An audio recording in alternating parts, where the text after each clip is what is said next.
Kalau itu pertanyaan nanti terserah MK saja ya, karena MK yang berwenang. Tetapi di dalam pengalaman kita sudah berkali-kali menjadikan MK itu bukan lagi mahkamah kalkulator. Saya kira putusan tahun 2008 yang pertama itu adalah satu contoh bahwa MK itu bukan mahkamah kalkulator, dan seterusnya dipakai sampai sekarang. Sampai istilah TSM itu sendiri masuk di dalam hukum kita. Sebelum itu tidak ada.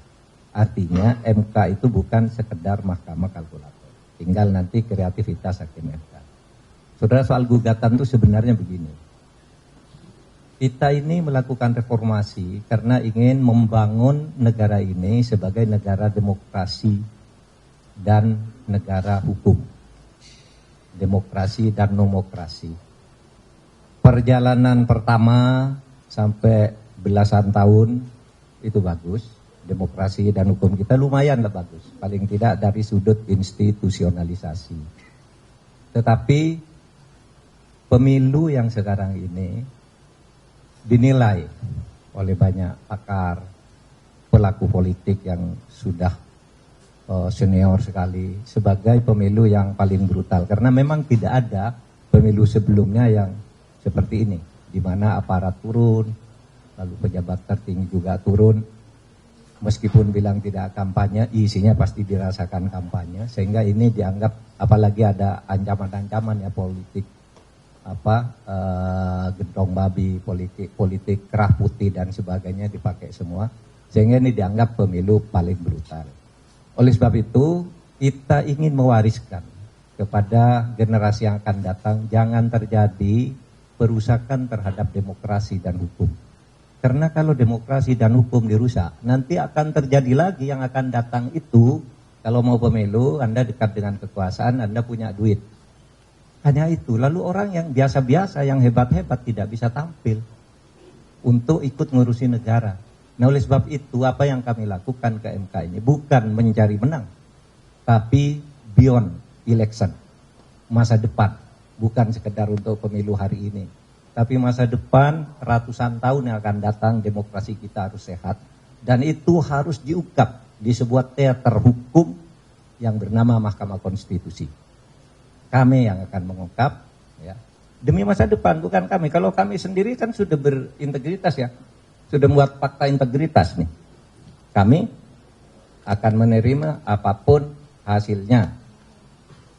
Kalau ada ketidakpuasan terhadap sebuah proses, ada mekanisme hukum. Ini yang kami pakai sampai titik akhir, agar rakyat dan bangsa Indonesia di masa depan, generasi muda seperti saudara ini ikut menjaga.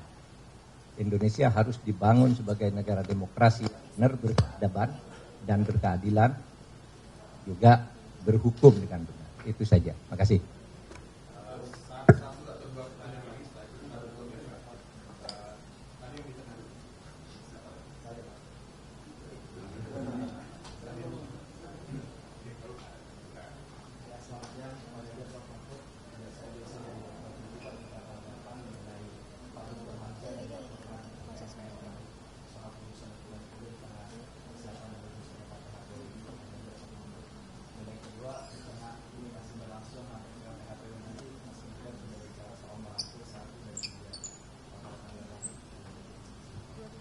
Kalau siapa melaporkan apa, biarkan itu berproses sendiri begitu ya.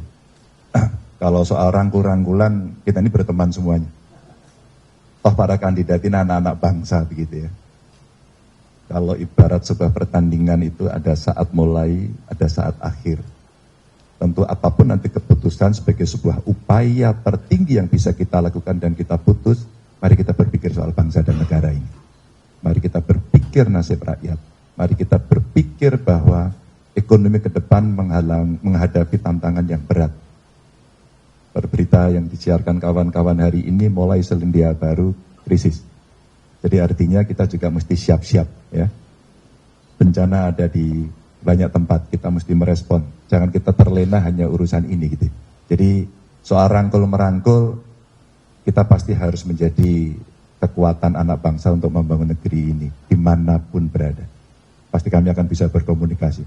Kita kenal semua kok ya Prof. Teman baik, teman lama. Terakhir kalau ada, cukup?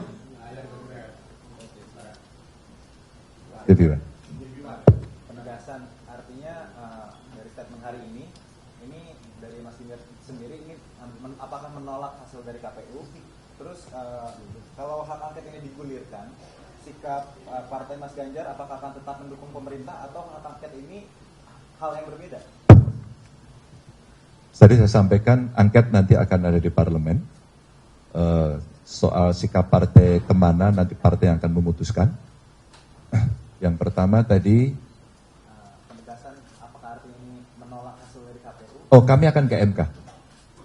Jadi kami akan ke MK ini untuk mengungkap apa yang dari awal sampai dengan akhir yang tadi kami ceritakan itu. Sehingga betul-betul tadi Prof. Mahfud juga sampaikan bagaimana mengawal demokrasi ini bisa berjalan. Karena hanya lembaga ini yang bisa mengadili dari seluruh apa yang ada. Sehingga harapan kita hasil itu pasti sebelumnya ada proses.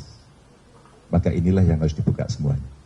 Teman-teman terima kasih semuanya, para pendukung terima kasih, jaga bangsa dan negara kita, jaga demokrasi kita. Wassalamualaikum warahmatullahi wabarakatuh. Saudara-saudara sekalian, terima kasih untuk kehadirannya. Ya. Tadi Pak Ganjar sudah mengatakan bahwa demokrasi yang kita hadapi sekarang ini adalah demokrasi yang menurut banyak penilaian, termasuk dari luar negeri, juga dianggap bermasalah. Pak Mahfud juga mengatakan dibandingkan dengan pemilu sebelumnya, ini demokrasi yang banyak sekali masalah. Tidak sama dengan pemilu-pemilu sebelumnya. Nah saudara-saudara,